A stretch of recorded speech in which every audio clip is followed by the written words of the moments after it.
Hi, and welcome to B's Quick Notes.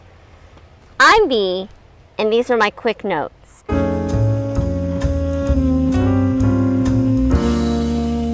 This week's book is Voices from Chernobyl by Svetlana Alexievich. So today is April 26, 2021. It is the 35th anniversary of the Chernobyl disaster.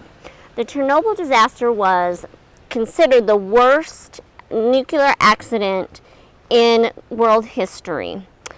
Some people say that this disaster brought down the USSR, or had a lot to do with the eventual fall of the Soviet Union.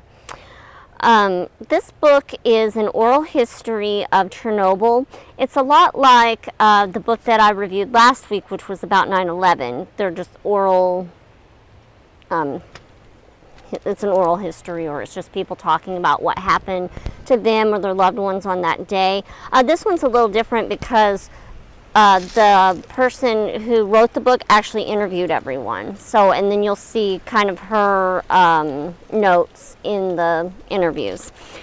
So if you don't know much about Chernobyl, you're probably not alone. I mean, most people maybe know what that means as far as it's a nuclear disaster. But basically, when the disaster happened, there were only about 100 deaths that were directly attributed to this disaster. I'm saying disaster a lot because it was a disaster, but a lot of the deaths were attributed to the cleanup, and they were very slow deaths, and I don't think they really know how many people died because of Chernobyl or were affected. There were several babies that, were aborted because people were afraid something was going to be wrong with their babies.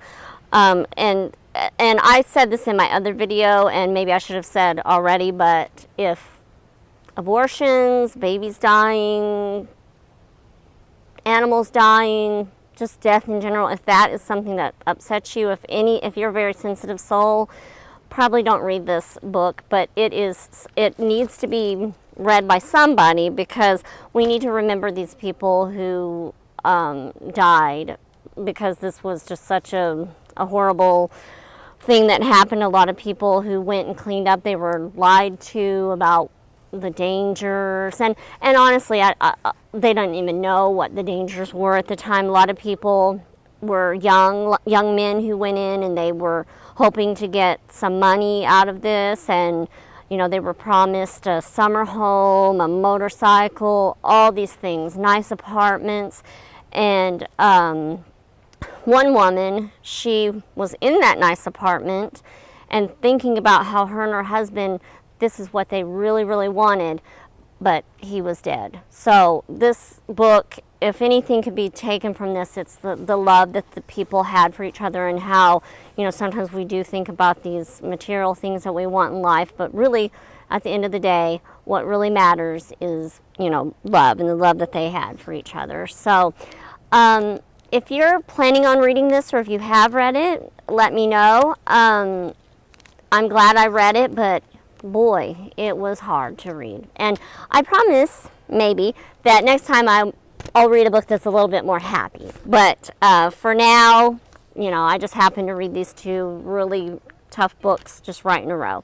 But anyway, so that's all that I have for right now. So if you have any comments about a book you want me to read, or think I should read, a nonfiction history book, just let me know.